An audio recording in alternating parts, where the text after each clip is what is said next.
You have chapter 2 पढ़ना है, ठीक है, 10th का साइंस का केमिस्ट्री का, जिसका मानना हो एसिड बेसिस एंड सॉल्ट्स, तो इसका समराइजेशन पढ़ने वाले हैं। और पूरा वीडियो चाहिए तो यार कमेंट करो, सब्सक्राइब करो सर, तभी आएगा, नहीं तो अभी ये लोग देखते नहीं ज़्यादा, काहे को मैं 5 घंटे का वीडियो अपलोड करूँ। हाँ, और जो अक्टूबर तक, लास्ट अक्टूबर तक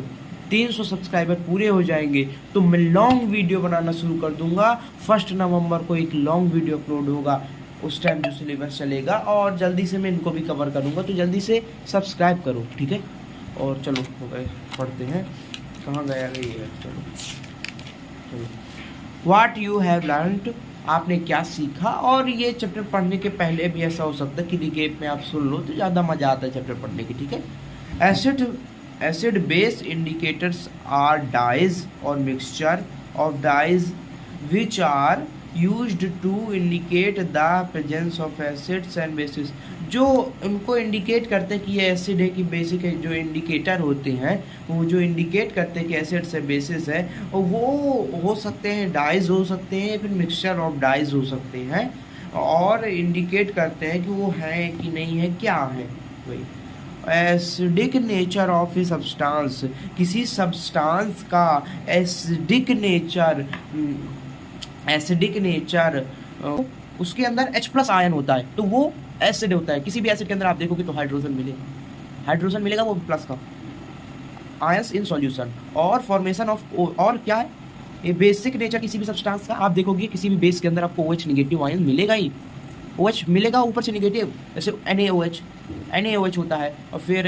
कैल्शियम हाइड्रोक्साइड CaOH2 होता है जो, तो OH मिलेगा कंपाउंड के फॉर्म में मिले, जिस फॉर्म में मिले। हाइड्रोजन भी मिलेगा HCl जैसे मिलता है, H2SO4 मिलता है जैसे कंपाउंड के फॉर्म में है हाइड्रोजन, लेकिन मिलेगा जरूर। चलो ठीक, आगे बढ़ते हैं। When an acid reacts with a metal, जब कोई एसिड मेटल के साथ रिएक्ट करता है तो हाइड्रोजन गैस, जब कोई एसिड मेटल के साथ रिएक्ट करता है तो हाइड्रोजन गैस को इवॉल्व उड़ाता है, and a corresponding salt form होती है। एसिड एंड मेटल की रिएक्शन करवाते हो तो मेटल जो होता है वो मेटल होता है, वो दोनों मिल जाते हैं, मेटल एंड नॉन मेटल, और जो बचा हाइड्रोजन होता है, जो उसमें हाइड्रोजन होता है वो इवॉल्व हो जाता है। When a base react with a metal, when a base reacts with a metal, जब एक बेस रिएक्ट करता है मेटल के साथ, along with the evolution, hydrogen का एवोल्यूशन भी होता है, gas a salt is formed which has negative ion compound, जो नेगेटिव आयन कंपाउंड फॉर्म करते हैं, इधर भी वही सॉल्ट होती है, कौन सी सॉल्ट, करस्पॉन्डिंग सॉल्ट, एंड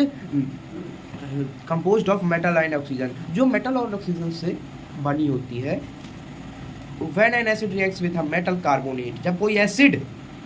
जानते हैं जिसमें H+ आयन होता है, वो मेटल कार्बोनेट के साथ, मेटल तो था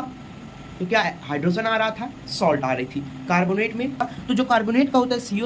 CO3 होता है, तो पहले रिएक्शन हो रही थी मेटल के साथ बस, अब CO3 के साथ हो रही है, तो ये जो मिला ना तो क्या फॉर्म करेगा, इट गिव्स करस्पॉन्डिंग सॉल्ट देगा, और CO3 था तो CO2 से निकल के हाइड्रोजन वो फॉर्म करेगा, CO2 निकल आएगा तो कार्बन डाइऑक्साइड, और एक ऑक्सीजन बच रहा है जो हाइड्रोजन के साथ रिएक्ट करके वाटर बना लेगा, वही लिखा, ठीक। Acidic and basic solution in water conduct electricity, acidic और बेसिक सॉल्यूशन जो होते हैं वाटर के साथ, वाटर के सॉल्यूशन जिनको कह सकते हैं, वो कंडक्ट करते हैं electricity, because they produce hydrogen electricity conduct कर लेगा लिक्विड फॉर्म में, तो एंड हाइड्रोक्साइड आयंस रिस्पेक्टिवली,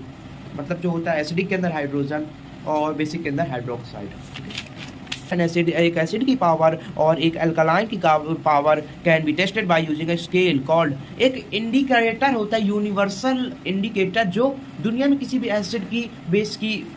उनको डिस्क्रिमिनेट कर देता है, उसको pH कहते हैं, pH है कहलाता है, pH स्केल कहलाती है, टेस्टेड बाय, उससे टेस्ट किया जा सकता है किसी भी एसिड और बेस को एल्कली भी कहते हैं, अल्कलाइन, और बेसिक को alkaline, base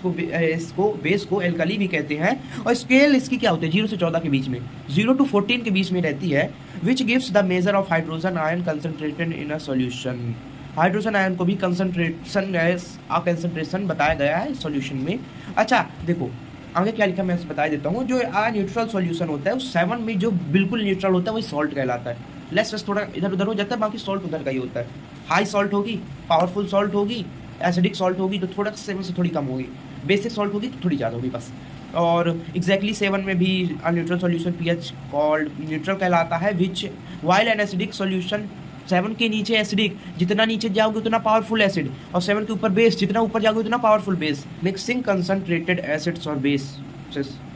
mixing concentrated acid, जब हम कंसनट्रेटेड एसिड और बेस को, जब हम किसी एसिड और बेस को वाटर के साथ मिक्स करेंगे तो हाईली एक्सोथर्मिक प्रोसेस होगी। एक्सोथर्मिक प्रोसेस क्या होती है? जिसमें हीट नेचर में, मतलब उस प्रोसेस में हीट निकले, एटमॉस्फेयर को हीट मिले। तो इससे क्या है, जब इनको मिक्स करेंगे बहुत अमाउंट में हीट निकलती है। एंडोथर्मिक में हीट ऑब्जर्व होती है एटमॉस्फेयर से, उस प्रोसेस में हीट लगती है। ऐसा acids and base neutralise each other, जब एसिड है भाई 7 एसिड्स के पास है, 7 उसके पास है, बेस के पास, तो दोनों रिएक्ट कर लिए तो न्यूट्रलाइज कर देते, 7 में देते हैं, ठीक है, 0 में नहीं 7 में। और वही each other to corresponding salt and water, और सॉल्ट और वाटर तो देंगे, वही तो है, यही होता है बेसिक ऑक्साइड। देखो ना, एसिड्स जो होते हैं वो जब बेस के साथ रिएक्ट करते हैं तो बनाते हैं सॉल्ट एंड वाटर, ताकि जो बेसिक ऑक्साइड्स होते हैं वो भी एसिड्स के साथ रिएक्ट करेंगे तो यही देंगे। एसिडिक ऑक्साइड बेस के साथ रिएक्ट कर लेंगे ना तो भी सॉल्ट प्लस वाटर ही देंगे, इसलिए इनको basic oxides and acidic oxides कहा जाता है। वाटर ऑफ क्रिस्टलाइजेशन, किसी भी देखो आपने कभी देखा होगा कोई कंपाउंड लिखा है उसके डॉट में 10H2O, हाफ H2O, 2H है, तो जब कोई कंपाउंड लिखा है डॉट करके कितने H2O से लिखा है, वही कि वो कितने आसपास कितने एटम है, कितने वाटर के एटम से घेरा हुआ है, उस बात को लिखने के लिए क्रिस्टलाइजेशन कहते हैं। Is the fixed number of water, fix रहता है water molecules present in 1 formula unit of salt, salt में वो फिक्स रहता है किसी फार्मूला 1 यूनिट में। साल्ट है वेरियस यूजेस इन एवरीडे, बहुत यूजेस रहते हैं, वॉशिंग सोडा और बेकिंग सोडा और कॉमन सॉल्ट NaCl, ये सब सॉल्ट ही रहती है,